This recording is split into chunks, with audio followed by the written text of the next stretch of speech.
Welcome back. Today I'm joined by a friend from Australia who's a wife, a mother, and a writer. She's written a recent piece for the Gospel Coalition Australia called Treasuring the Immeasurable Work of Mothers, and also published a book a while back called Big Picture Parents, Ancient Wisdom for Modern Life. Her name is Harriet, and I wanted to bring her on to discuss some of the pressures facing mothers today and some of the ways in which we can use scripture and think wisely about our current situation in order to find solutions. Thank you very much for joining me. You're welcome. It's great to be here. Could you tell me a bit about your background? I live in Australia. I studied at Bible college or seminary, and that's where I met my husband, who is an Anglican minister. He's currently working in a chaplaincy role. We have 3 sons, and through that process of becoming a mother, I started to do a lot of thinking about modern parenthood and trying to work out how scripture can help us through navigate that stage of life, and that ended up becoming a book. So now I speak and write about similar topics. So one thing I often get asked on this channel, and something I often discuss, is the importance of restoring something like the dynamics of the household. And it's something that many people ask me, what does this look like in practice? And I'm in a situation that's fairly anomalous. I'm living as a single person. I live near my parents. I try and live on foot. There are a number of things that I do to try and restore some dynamics. But your experience of thinking through and practically working through the issues of motherhood will be far more relevant to many people who are listening. So you recently wrote a piece for the Gospel Coalition Australia. I'll leave the links for that in the show notes. Could you tell us a bit about some of the issues that you explored within that piece and share some of your own experience thinking through these issues and working through them? Sure, it really sprang out of a personal dilemma, as most of my thinking and writing does. Our youngest son is going to start school next year, and I've given myself this year to think through what am I going to do with my time once he starts attending school during the week. And there's a very clear modern script for this change, and that is that once your youngest child starts school, you should find a paid job outside of the home. But I've just been thinking about how modern that script is, that our grandmothers, or at least my grandmothers, didn't follow that script. Neither of them ever had a paid job outside of the home after having children. And so I've just been thinking about what were my grandmothers doing. I think the modern economy wouldn't value what they were doing. It would wonder what they were doing with their time and what they were doing with their marketable skills. But I've just been thinking about the things they were doing and realizing they may not have had a paid job, but they were certainly living out God's purpose for their lives, their vocation as mothers. And so I guess I've just seen a mismatch between our modern economy and the work of mothers, because our modern economy sort of severs the sort of natural bonds between people and then tries to replace them with artificial professional relationships between clients and professionals. And I just think I just want to ask the question, what do we lose? What do we lose if we send mothers out of the home automatically, if we insist that they leave their natural relationships and then go and work, do paid work or real work for strangers? So they're the sorts of questions I've been asking. I've tried to come up with a few principles to help myself and maybe other mothers to think about how we can find work, if we need work, find work that sort of honours our identity as a mother rather than competes with it. So I make some more practical suggestions at the end of the article. Thank you. You talk a lot about the shift in the shape of motherhood and the lives of mothers in contemporary society. And there are definitely gains that we can see that women have experienced in the last century. And yet there seem to be other pressures, struggles that have come with these. what are some of the particular pressures and tensions that you think mothers today experience that maybe their grandmothers did not? I think mothers today feel very much pulled in many different directions. I think perhaps in the past the home was a real hub where lots of things could happen at the same time, whereas now our children go out to school and all the different activities we do are off-site, and so we have to travel here and there, and we feel physically pulled. We're driving in lots of different directions every day and every week, but I think emotionally as well, women feel a great pressure to work, I think. And then if they do work, that then comes with a sense of guilt about their child raising. And a lot of women feel like they're just doing neither of those things very well. So I think there is a real pressure now on women to work. Just today at school drop-off, someone said, you know, what are you going to do when your youngest starts school? I guess you'll get a job. I mean, it's just a given. And so I feel that pressure. And I think many women do feel that pressure to find a job, or even to make it a really high-flying career, not just a job, but also some kind of impressive career, and trying to combine that with raising children and feeling that you're doing both well-ish is very difficult. And those different tensions and pressures in different directions, they're often pulling you towards good things in each direction. It's not a bad thing at all to have a sense of a calling to express your gifts and talents and to have an outlet for those in some sort of productive labor. But yet, being pulled towards the raising of your children, the context of the home, forming a world within the home, and the other pressures that you have pulling you towards a community, towards a site of worship and a community of worship. All of these things can be pulling you towards good things, but maybe the struggle is more that those things are now pulling you in different directions. Yes. And you're going to have to choose between one of those things or a couple of those things over others in ways that maybe you would not have to have chosen so much in the past, as those things could have been better integrated.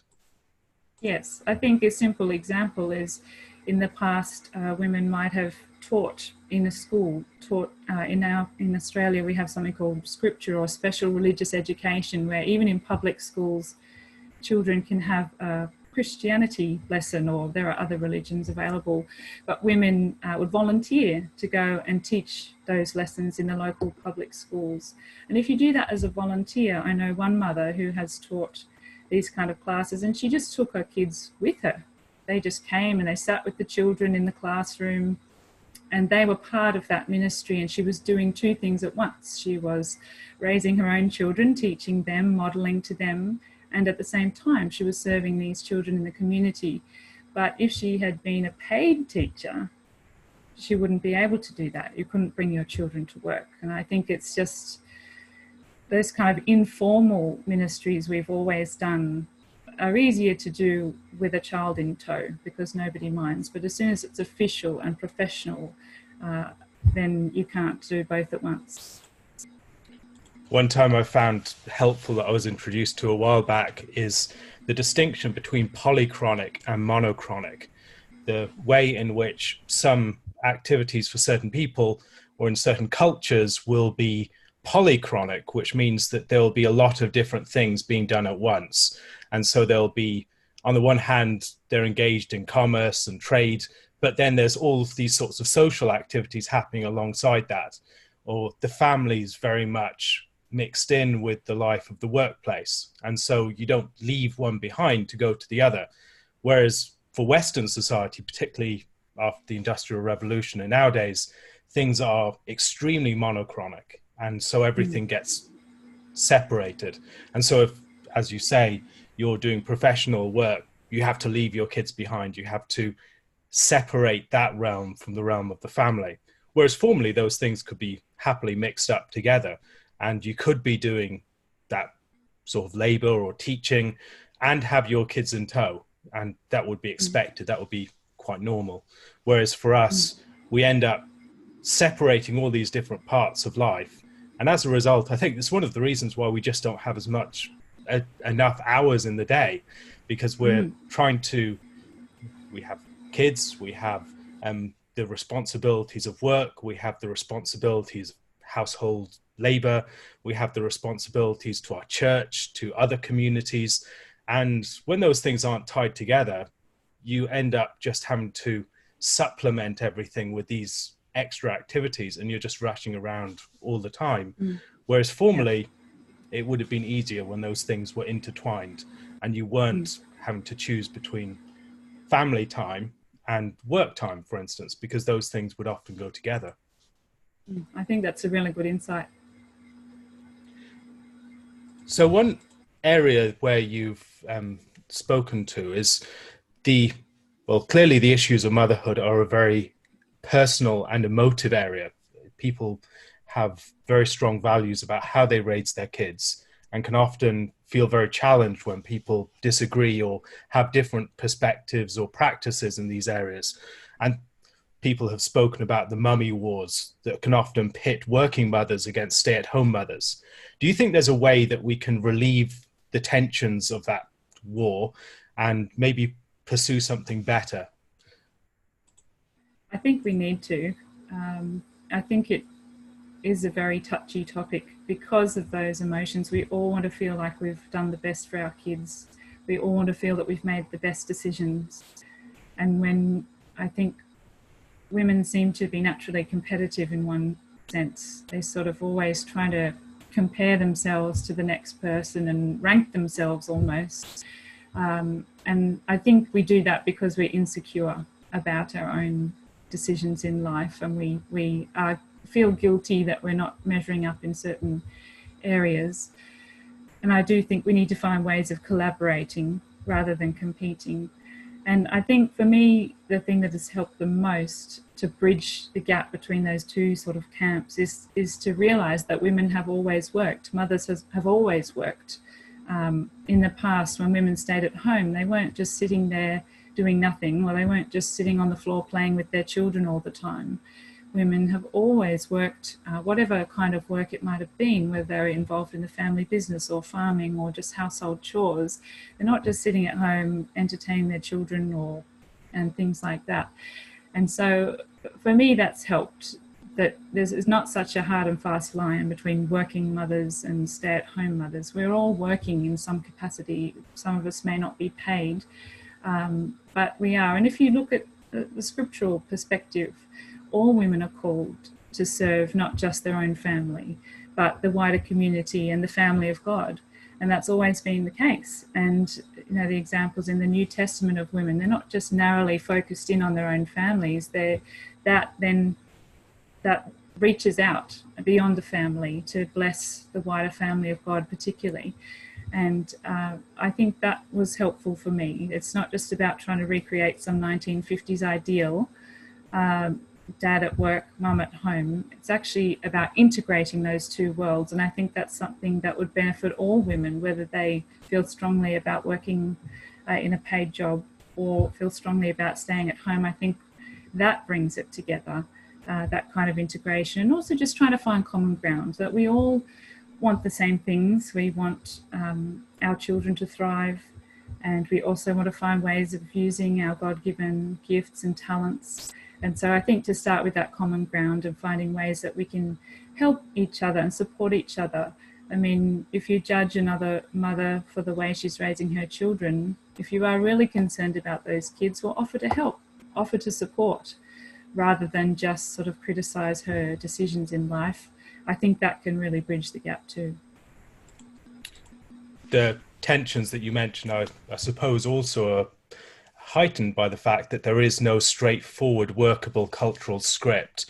That there would have been more of a standard cultural script on these things in the past, but now there are ones that pull in different directions, and so it's very difficult for people to have some sort of consensus. You also mentioned the ideal 50s home, and I presume that you have questions about how ideal that was. When we're thinking about these issues, there is a history that has led us to this point, and we are in a very particular cultural situation that is novel in many ways. And often I think we can have these conversations without really taking stock of what has changed, where it has changed, and what pressures have arisen simply from social shifts that have occurred. What have you found to be the benefit of having a clearer sense of the social changes that frame our current debates and problems and challenges? I think it's really important. I mean, I set out to write a book a couple of years ago about what I thought the Bible said to parents about the task of raising children. And I really wanted to confine myself to just exactly what I thought the Bible was teaching or assuming about parents. And I published the book, and I'm now learning so much more. It's not that you want to go beyond what Scripture says, but I think you really need to understand the context in which the Scriptures were written, and, as you say, how things have changed. So that's really something I've only been learning about in the past couple of years. I've learned a lot from some of your videos and from reading books and articles by other people. And I think it gives you a much bigger perspective. I think it's really important to ask the question, or to realise that we haven't always lived and worked and raised our children in the way that we see to be normal today. And I think, we can worry about why our marriages or our families are weak without realising, I think the main reason is because, as I've heard you describe it, we don't put weight on them anymore, that we don't depend on one another for the basic necessities of life as we did in the past. And I think we need to ask those bigger questions. I think often family life can just be so busy. It's like we're just on a hamster wheel and we're just running and running and running, and we don't actually stop to think, well, why are we doing this? Or is this actually how we want to live our lives? Is this actually the way that all the people in our family are going to thrive? We just follow the scripts without thinking. We just hop on the wheel. I think looking at the past really helps to give us a broader perspective and give us a greater imagination for how we could do things differently. So one of the dangers, it seems to me, lies in an idealized nostalgia of the past. And I think many people talk about, for instance, trad wives, the idea of conservative approach where we're just trying to retrieve a past age, maybe return to an agrarian situation. Is there some alternative to just being conservative or reactionary in our approach to this, trying to retrieve some idealized past? What sort of instinct should we bring to this? What should drive us in our quest for what is good here? Is the past the ideal, or is there some other ideal? And then if there is some other ideal, how should we frame it? I think that's a very tough question. I personally tend towards nostalgia. I tend to look at the past through rose-colored glasses, and I need to remind myself that that's not what this is about. We actually need a way forward, because we can never wind back the clock. I think when we talk about being conservative, I think often it's that 1950s ideal that people want to conserve. But I think, I've read some good books recently that are trying to imagine a way forward and see that there are actually great advantages today in the technologies that we have and so forth that can help us to step forward into a healthier situation with our family life particularly. And I think, for me, it's really about inching towards an ideal. We're always somehow caught between the ideal and what our real life. And it's a very difficult place to be, and you can just be disappointed with your life all the time. Or you set your mind and heart on the ideal, and then just every time a decision presents itself, you just choose that way, not this way. And you're just inching towards this ideal in the little things, and hopefully you're making some progress with time. I guess a key idea for me has been taking back responsibility. I think in our modern life, we've delegated that, we've outsourced so much of our responsibility to other people, to schools, or to government services. And I think that's a key principle for us as a family, to try to take back the responsibility for those things, for caring for children, for educating children, caring for the elderly, even providing food for ourselves, just learning about all these things and taking back responsibility is one key principle, I think, that we've tried to live by. I was wondering, just in your experience, have you found adopting a sort of non-perfectionist incrementalism to be an important shift? Because I don't see that much non-perfectionist incrementalism within evangelical circles, for instance. There can often be a certain sort of perfectionism that you see the ideal, and if the ideal seems unreachable, it's very difficult to think of incremental ways in which you can move towards it, inching bit by bit. Often it can just seem to be this forbidding judgment upon your current situation, your failures or your limitations.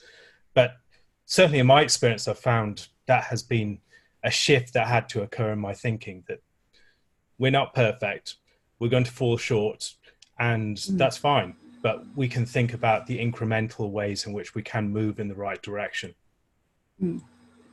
I think raising children knocks the perfectionism out of you. You have these grand ideals of what kind of parent you're going to be and what kind of children you're going to raise, and obviously you haven't really got the choice of giving up at that point. You realize you just have to keep striving, just get back up again and try again tomorrow. And that's what has helped me to realize it's actually in the striving that we're shaped. It's what we're aiming towards that will shape the final destination. I guess for me, I grew up in a family that was very modern, I suppose. Both of my parents worked full-time for my whole childhood, and we were cared for first in sort of daycare sort of arrangements, and then when we started school by live-in nannies. So I actually didn't see my parents much apart from on the weekends and not when they had holidays. So for me, it's a very big jump to going from that family that I grew up in to the kind of family that we would like to have. And so that's definitely been a gradual process, because you can't, yes, you just naturally arrive in life with the kind of assumptions that you've grown up with, and you slowly realize that they might not match up to where you want to be. And so for me, it's been a very gradual process of realizing that the natural trajectory of life that I grew up with is probably not quite where we want to head. And just changing one thing at a time as we realize them, as we talk about them. And so certainly we haven't been able to make any huge changes in our life. We haven't bought a farm. We haven't decided to homeschool our children. We haven't sort of sold everything. And, so we haven't been able to make huge changes. And so I've had to ask myself, well, let's not give up on the ideal. Let's find small changes. Let's find daily things that we can do. And it starts as an attitude. How do you think this sort of approach can be pursued in a way that avoids a culture of judgmentalism or constant comparison? Because I think that's often one of the things that puts people off, and people feel that they're going to be judged, and so they resist certain ideals because as they see themselves falling short in various ways, they think that they'll be opening themselves up to judgment if they admit their validity. I think that's a difficult question. I suppose living by example is always the first way to start. And also, while I just sort of collect examples, I'm always just collecting little stories about people doing things differently. So it might just be a case of helping people to gain an imagination for how to do things differently. So in my article, I mentioned one example, a friend who's a hairdresser, and instead of working in a commercial hair salon, she decided when they bought a house to buy a house that had a garage that was actually already set up as a home office. So she just made a few changes and set up a little salon in her garage. And so now she can do her work. but she does it while her kids are there, and while, I mean, we go and see her while my kids are there playing with her kids, and we chat, and it's a relational activity. But she's also using her God-given skills and serving us, and earning money at the same time. So I guess I just collect stories and real examples, and maybe just tell people those kinds of examples, and help people to start thinking differently about the possibilities. Much of this is a discussion about what constitutes good labour and how we can improve the character of our labour in a way that glorifies God and also enters into the freedom that God would have us enjoy. How can we think about the relationship between our vocation and our work, or our jobs and our vocations? We often use those terms interchangeably, but it seems to me that there is a distinction between those two things, and a distinction worth exploring, and then using an understanding of vocation to guide our approach to our jobs or our work. Yeah, I guess in a secular way, people talk about finding meaningful work. I guess for me, it's been important to go back to the Bible, especially Genesis, and just to think about our human vocation. Obviously, it's got those two aspects of filling the earth and subduing it, working and caring for creation to the glory of God. So I guess I sort of would start there, but that's where it gets tricky already, because I think this whole discussion hinges on how do you see the relationship between the filling of the earth and then the subduing of the earth. And I think what we're trying to do is bring those two things back together, so that they're happening in close proximity, or they're happening together, or men and women are doing them together, but I suppose not in a both doing the same thing all the time kind of way, but one taking the lead now and the other then, and in a more organic sort of way. Yeah, I'd love to hear you describe a little bit how you see the relationship between those two aspects of our human vocation, and how men and women might sort of take the lead in different ways. Well, I think one thing we do see is the way in which I think of this even in the judgments that are given to Adam and Eve in chapter 3, that there's something about the judgment of the woman that is far more intimate to her. It's related to her body and labor within the body, and her work has an intimacy and a connection to her that the man's work does not. The man's work is more outside of himself upon the earth, and so it experiences frustration, but it's a different sort of thing. And when we think about the difference between male and female labor, I think that's part of it, that there's something about women's labor in its fuller sense that is inalienable in ways that men's labor is not. Men's labor is far more apt for being brought into a money economy, to being men working and then selling what they produced or selling their labor. For women, that's always more of a struggle, particularly as it relates to children. I mean, if you form a home, if you bear children, you can't sell those things. They don't have the same character as someone making a chair, for instance, or creating some other object. It's something that you are connected to, and you can't transfer those into some sort of fungible value. And so I think that by itself reveals part of the difference between men and women's labor. And the challenge then is to recognize that there is a sort of labor that is externalized and abstracted from people that can become the dominating principle of all labor. And often we can bring that principle back as the measure of the labor of women. So often people will say, well, if you got someone else to do all these areas of work that a mother does in the home, this is how much you'll be paying.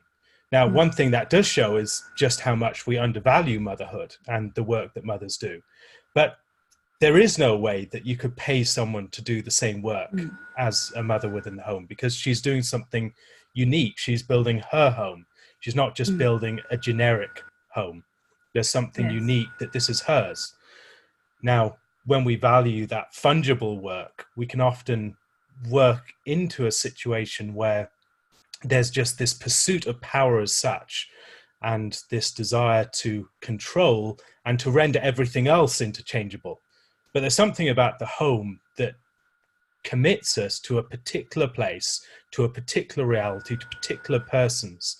And that is a tethering force, I think, for male labor. And without that, male labor can often become just this attempt to reduce everything to sources of control, or something over which we can exert control. And that desire to subdue the creation when there is nothing to actually subdue it for the sake of, or to bring it into relation with, it is a very dangerous force. And I think we're seeing that playing out within our society more generally, this quest for control without any sense of what that is for and what good is it ultimately serving.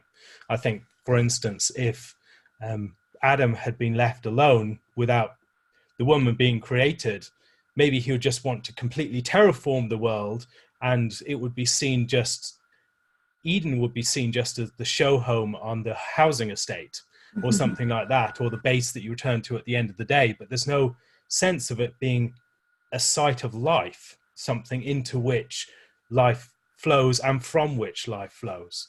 And that sort of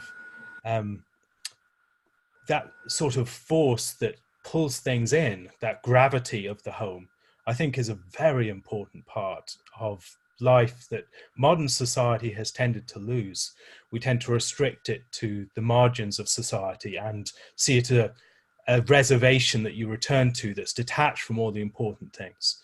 But yet, unless there's some integration of that forming and filling dynamic, I think we'll end up with a society where there is no heart to society, and it can be so much subjugation of reality, so much ordering of reality, that we feel trapped within our own systems, because there is no home for us that we have created. And increasingly, I think we feel that we're serving systems. We're not actually building a home. And there, I think the quest to restore the household at the heart of society more generally is not just something for private benefit or for the benefit of families. It's something that is absolutely essential for a healthy human society and for our relationship with the world and the human vocation more generally. Yes, yeah, I think you're right. And I guess we're talking about mothers and work, but obviously another conversation would be the work of men and fathers, because as you say, they're intertwined, and it's not just about trying to help women to work well, but also to help men to work well in that more integrated way as well. Because I do think something I haven't mentioned is the tension in marriages that our new situation has produced. I read when I was researching for my book that the division of labour within the home is actually one of the top sources of conflict in modern marriages, because we don't have a script. And I think when women do stay home with the children and they see their husbands go out to work and then come home, they sort of forget that, well, he sees that as working for the family, but they think that working for the family means coming home and looking after the children and doing housework and things like that. And I'm sure that's part of it. But once again, we need to find ways of integrating those two things, so we don't feel like husbands and fathers are going off to work actually for someone else, whereas that's his contribution, that's the way he's working for us, but the way it looks is that he's actually working for someone else. And there's something of a genuine perception to that he's not directly working for the family. There's an indirect character to that work for the family. So he may be working genuinely for the family, but he has to work for someone else's household, as it were, in order to bring the resources that will help his own family. And there, I think we experience some of the tensions that the modern world has introduced into these issues. I want to think about some very specific pressures and losses or changes that women have experienced in relation to motherhood. So you've mentioned things like the loss of intergenerational relationships and support networks, these sorts of things. So could you give some examples of specific things that have been lost, and maybe just help us to realize what was there before, what has been lost, and maybe what could be regained if we had some imagination about it? Yes, well, I think certainly my experience is that I didn't ever see a mother in action, or a stay-at-home mother in action, until I became one. So you don't, I think a lot of women, if their own mothers are out working, and if there's very small family sizes, you don't have younger siblings, you don't get to sort of learn those sort of practical skills of caring for babies and children so much. And we don't, we move around a lot, and so we don't tend to have the sort of connections with our extended family. Even if they're not working, they may live far away, and so we don't sort of get that day-to-day observing of how older mothers relate to their children, or our grandmothers or our mothers. I remember my grandmother talking about how she got to practice looking after a baby when her sister came home during the Second World War, because her husband was off fighting. She came home to have her baby, and so my grandmother helped care for this little boy when she was only 14, and she sort of got this sort of apprenticeship in the skills of motherhood, I guess you could say, and the reality of it. Because if you just go from an office job suddenly to a baby in nappies, it's a very a stark contrast, and you can feel very equipped and very well trained for your job in the office, and suddenly you go to being a mother and you don't know what you're doing. Some women I know never even held a baby until they hold their own, because we're not interacting in that intergenerational way so much anymore.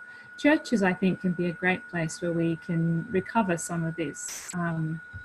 I didn't grow up in a Christian family, but I have been part of a church family for a very long time, and that's always been a great blessing to have those, well, not just my own grandmothers, they have been a great part of my life, but also those sort of stand-in grandmothers or mothers to chat to and share stories of what it was like when they were raising their kids, and give you advice or support.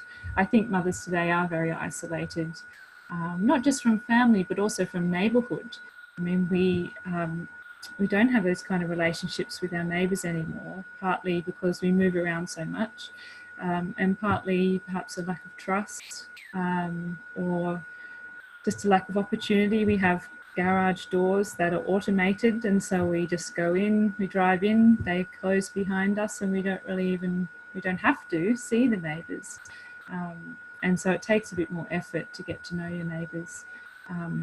I suppose that's something we've tried to be intentional about as well. And we do have wonderful neighbours, and that's a great blessing to know that if we need it, that help is there, and there are people to chat to.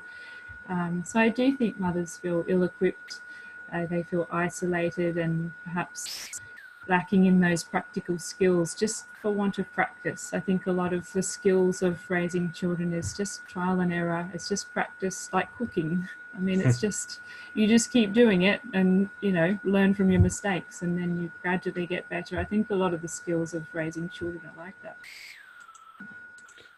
The way that you discuss that, I think, highlights, for me at least, that we're dealing with an ecology, and it's very easy to focus upon the individual organism within the ecology, saying that they need to do this, they need to do that. But there's something about a healthy ecology that allows the individual organisms within it to act in particular ways. And when the ecology is lost, it's very difficult for the organisms to practice certain healthy forms of life. They have to adapt to a situation that is not hospitable to them. And the ways that you mentioned, for instance, those intergenerational relationships, the networks of a neighborhood or of a church, all these sorts of things are supportive mechanisms of a larger ecology that really were hospitable to motherhood in ways that our modern ecologies, social ecologies, are not. And I think, for instance, just things like having larger families and having people at home on a regular basis, you have eyes on the street, you have older siblings to look after you, you can have children running free a lot more, organizing their own societies. And then that develops a certain sort of childhood, that you have children who are more confident, they're used to sorting things out for themselves, they need to develop a bit more resilience. And when there are slight changes to that, when something changes within the ecology, there can be what is called the trophic cascade, and all these other things start to shift around, and one slight change can lead the larger thing to collapse. And there, I think the challenge is actually to rebuild or imagine new ecologies that would be hospitable to mothers and to their children. And I'd be interested to hear your thoughts on the ways that different groups can act to form such an ecology, because this is clearly not something that can be just laid at the feet of mothers, because mothers are limited in what they can do by themselves. Yes. What are some of the ways in which different parties, churches, families, fathers and husbands, wider communities, towns, etc., can make small changes that create a more hospitable ecology for mothers and their children? Well, that's a big question. I think churches definitely can really model something different here. I know we've yearned for that kind of childhood for our children, and I mean, we're not guiltless ourselves. Partly it's we don't trust them to run out on the street or whatever. We have the littlest one and we think he's not quite old enough. In our particular street, there is a bit of a neighbourhood gang. The kids do go out. It's a cul-de-sac or a dead-end street, and kids do go out and ride their bikes and things like that. And I can't wait till we feel they're old enough to go out and have those kind of adventures. There is a lot of research into the benefits of that kind of unstructured, unsupervised play. But a few times I have really enjoyed watching that happen at church events for us, where we do know the families and we can see them in the corner of our eye, but where there are older children and younger children and they just go off and I don't know what they're doing, but the older kids are looking after the younger ones, and it's beautiful to watch. And I feel that our church provides an opportunity for that, and perhaps a sort of, you know, a beacon or a model to give people a sense of what could be possible. Just, I mean, there was a new family to our church who had a new baby, and I just organised a few people to take some meals around when the baby was born, and the mother they'd never been part of a church before, and she had tears in her eyes, and she said, look, our own family have never even thought to do that. And I just thought, this is just a wonderful opportunity for us just to do those simple things of caring for one another, just practical, providing a meal, or, you know, passing on some baby clothes, these kinds of things that really can make a difference in someone's whole vision of what life in community could be like. I mean, that's a very, very basic suggestion, I guess, that churches can lead the way. I'm not sure if you have any thoughts on the broader society, how we can try to create better conditions for families. I have a number of thoughts. I suppose one area where I think we have really limited the life of families is just in our dependence upon the car and the way that places are so often built around the car. For instance, streets, I think, should belong primarily to children. The streets were the places where we used to play. You mentioned living in a dead-end street or cul-de-sac. This is something that allows for kids to play a lot more. But yet so many of our societies, as we have built everything around roads are places for dangerous vehicles that are just inhospitable to kids. They don't allow kids to wander around towns. They make it very difficult for kids to be let out of the sight of their parents for safety reasons. And I think that, apart from anything else, is something that we really need to consider. Would we be prepared to make significant changes to the way that our towns are ordered, our neighborhoods are ordered, in order to make them more hospitable for kids? I think there are other things about, you mentioned churches and little actions that people can take. Again, many of these things come down to the question of what do we really value? what's important to us, what are the central things in life. And if it is important to have families and children and a hospitable society at the center of our life, then I think we will make sacrifices, we will make decisions that make things less efficient perhaps, but produce a society that is welcoming and allows for a lot more interaction between people. I think another thing would be the relationship between us and older people. I think the relationship between society and its children can't be detached from the relationship between society and elderly people. Those questions are the questions that are raised by both groups, I think, are challenges to us in very much the same front.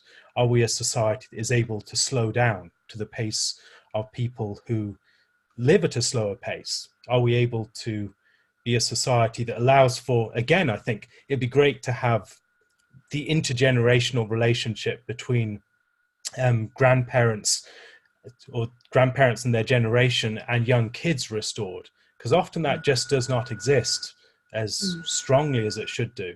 I think churches are a great place where you do see this happen. I think often, had it not been for the fact that I was in the church, I would have very little interaction with my grandparents' generation. They just would not really feature within my life. And that, I think, is a tragic thing that the church is able to do something about. And bringing grandparents and kids together again, I think, is a good thing in that respect.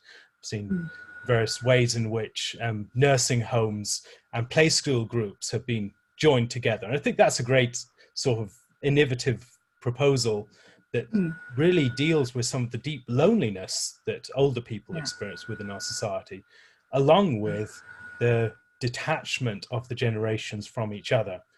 And I think that's one example. I think also creating, thinking seriously about how workplaces can, even at the expense of being less efficient, be places where kids can be included in the work of their parents. I think that's an important thing. I often have observed that my relationship with my dad in particular was very much forged in the context of working with him, having the context not just of the domestic sphere, but a context where he could bring me on his work. I could join with him when he was going to various churches. I could help him in his work in publishing. And that was very important for me, that sort of apprenticeship and mentorship by my father. And I think, again, workplaces need to think seriously about how can we restore the relationship between children and their parents in the area of their labor, so that those two things do not have to be detached from each other.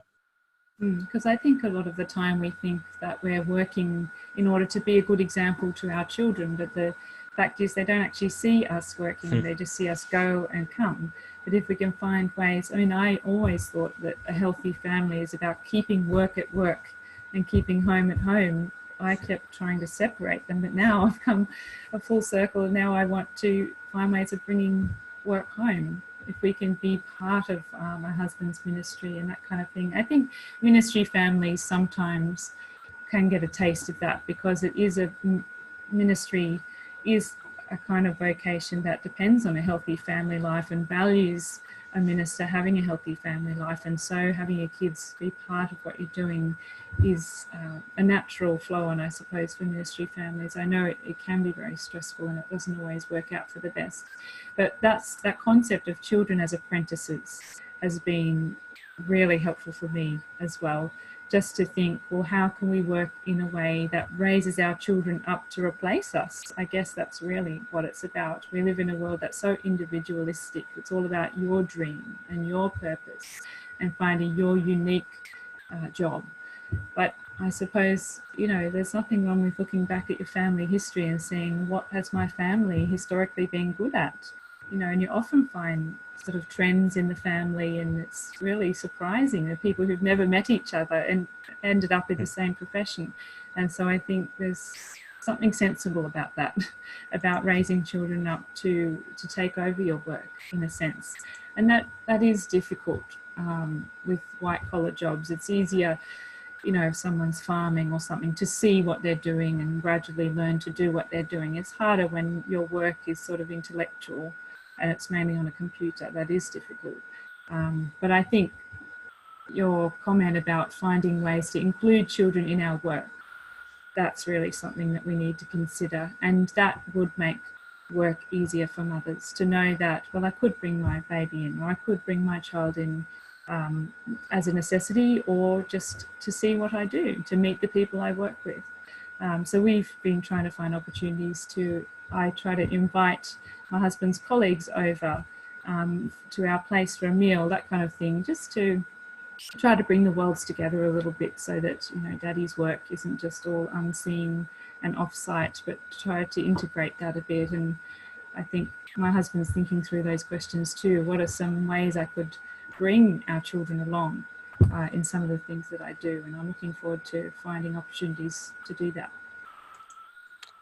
The way you describe that seems very much tying together things that have been detached from each other in many ways wrongfully, and reintegrating those things that have been, one word I've found very helpful in this front is decondensed, the various ways in which the things that used to rest upon the family and the context of the home, they've been separated out and outsourced to various agencies.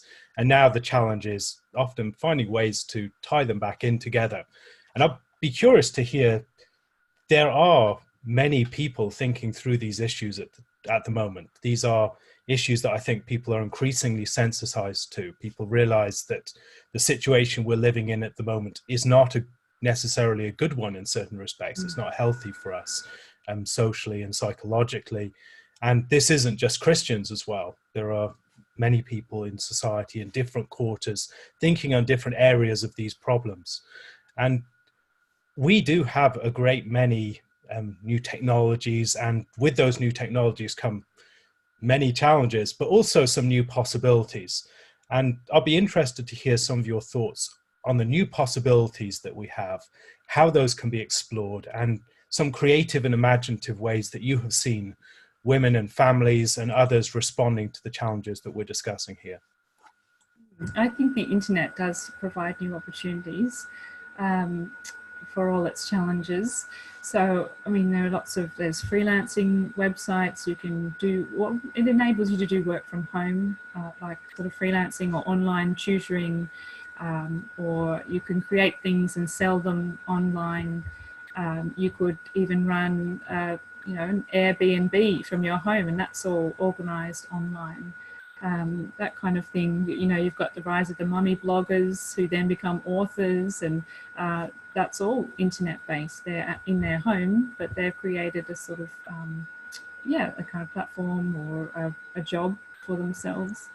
I do think the internet has created new opportunities for working from home. I think some people are moving away from big cities.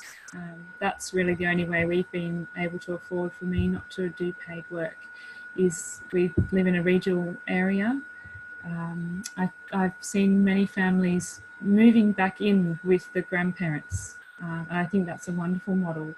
Often it's for childcare reasons, that the grandparents do a lot of care for the children while the parents are out at work. And I think of all the options, that's a pretty good one.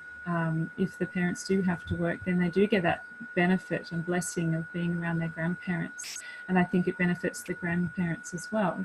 At all the playgroups I go to, there's a little table of the nans, and they love getting together with the other nans who are caring for their grandchildren, and the grandchildren love it too. And so I think that kind of becoming close again with our extended families can help. Other people work, I know some families that have a little home office on site of their home, but it's slightly detached, and they employ sisters, wives. They've got a real family business where lots of people in the family can come and use their skills and grow the business together.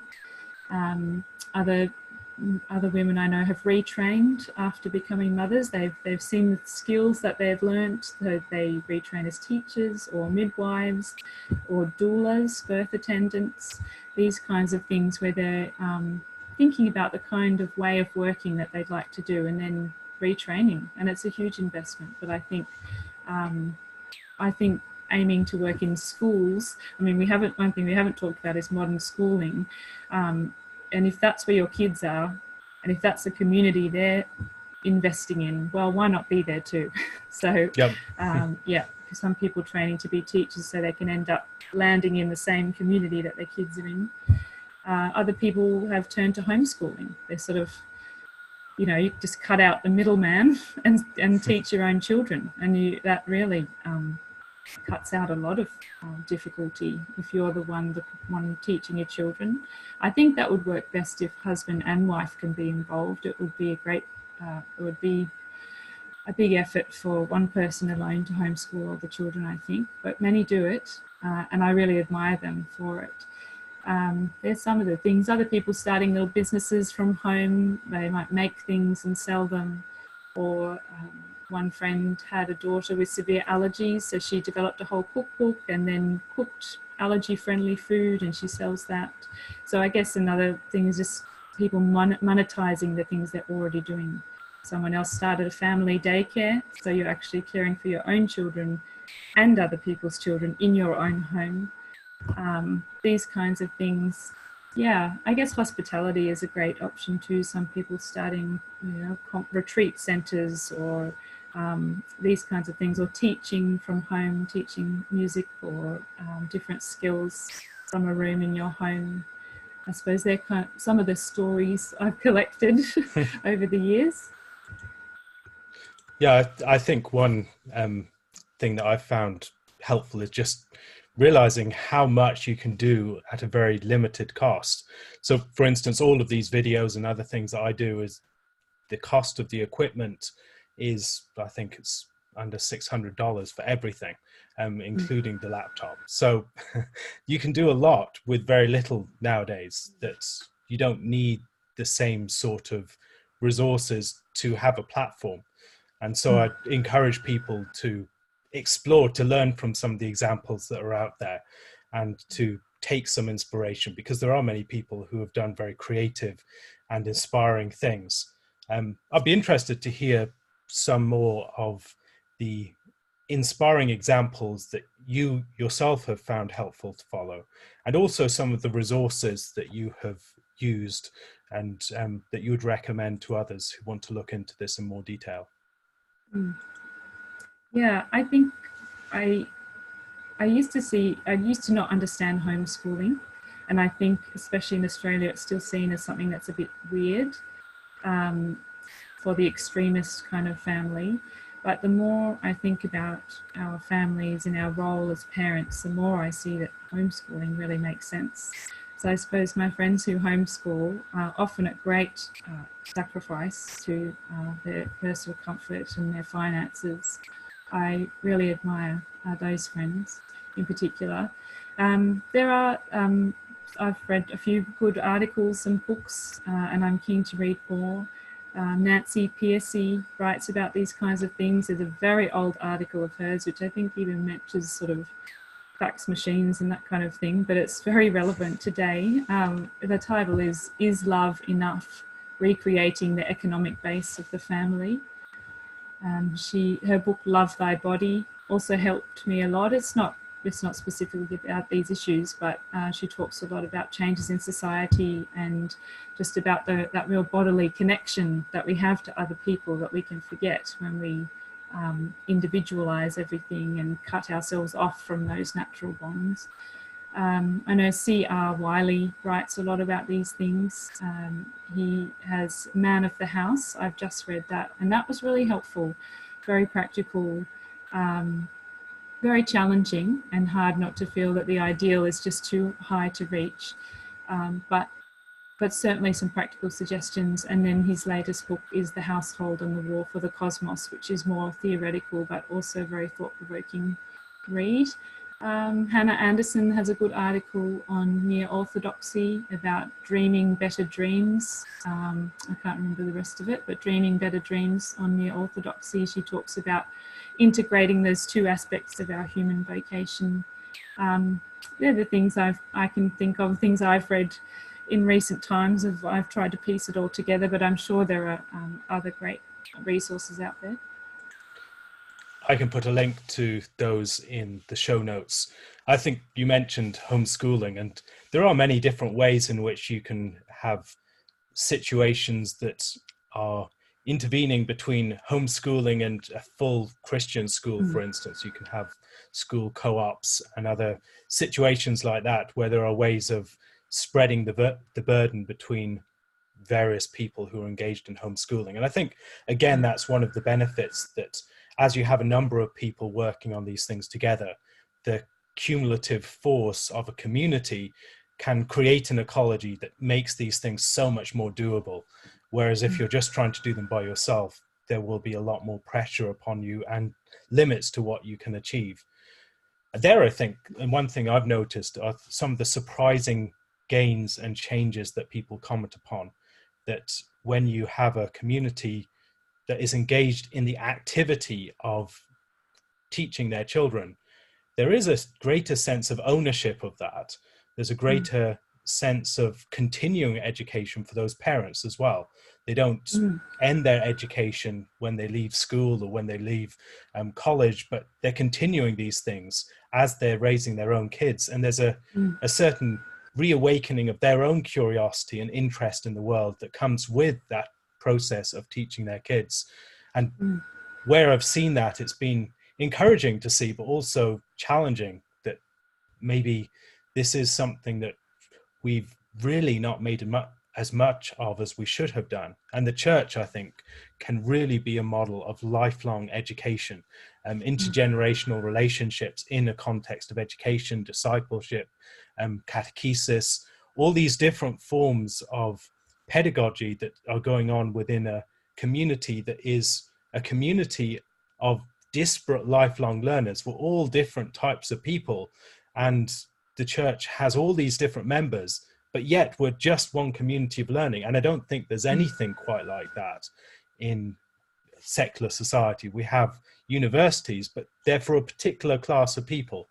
Whereas I think the more that we pursue the life of the church, the more we'll find organically out of that life will arise many models and possibilities that speak directly into these issues that are very timely.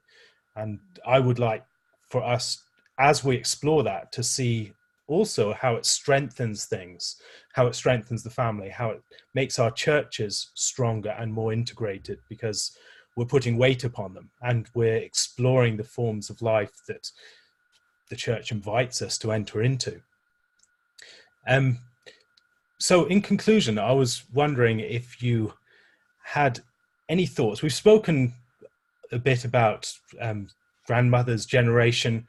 What are some particular ways in which you think we might work towards a better world for our granddaughters? I think mentioning the M word. I went to an all-girls school and we were told you can be anything, you can do anything, as long as you're better than the boys. But I don't remember anyone saying you might be a mother one day. And I just think mentioning that, talking about that, along with our aspirations in other areas, I think motherhood seems to come as a bit of a shock to most people. We haven't really thought about it or prepared for it. And then if it's difficult, then we sometimes just give up and go back to work, because that's what we know and that's what we've been trained for and prepared for. So I think just more intergenerational conversations, and it's a difficult one. I just think sharing our lives with one another, like with younger women that we know in our churches or in our families, trying to invite them in to our families and let them be part of that, and to see that being a woman and being a mother is multifaceted. It's not just one or the other. yeah, I suppose helping young women to have a mixture of role models, to see people living out their vocation in different ways, and to see how motherhood can combine with those things, would be great. But we need to see it, I suppose. We need to be part of it. And that's something I've had to learn along the way, because I didn't see it and I wasn't part of it in my own family. But I sort of have been let in through churches. I've been to people's homes. I've been part of their families, and I've been able to see what that can look like. And so that's what's got me through the sort of, yeah, the difficulties or the questions I've had, is seeing different models that I can maybe emulate. So I guess those are some things that come to mind. Just helping young women to think about all of that, the great variety of what it means to be a woman, and how we might integrate those parts of our lives. You've spoken a lot about models and examples and inspirations in this discussion. And one of the things I do love about this, that there is no one size fits all approach. Every single person's situation will be different. There'll be different challenges, different limitations, but also different opportunities and possibilities.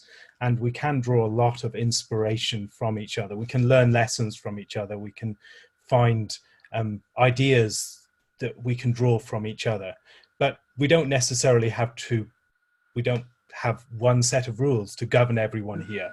It's an exploration that requires a lot of imagination, creativity, and there are ways in which we can create social groups that are more supportive for these things. So there are many levels at which we can be working on this. And even if we're not mothers, there are a lot of things that we could be doing to work towards a society that is more hospitable for mothers and our children.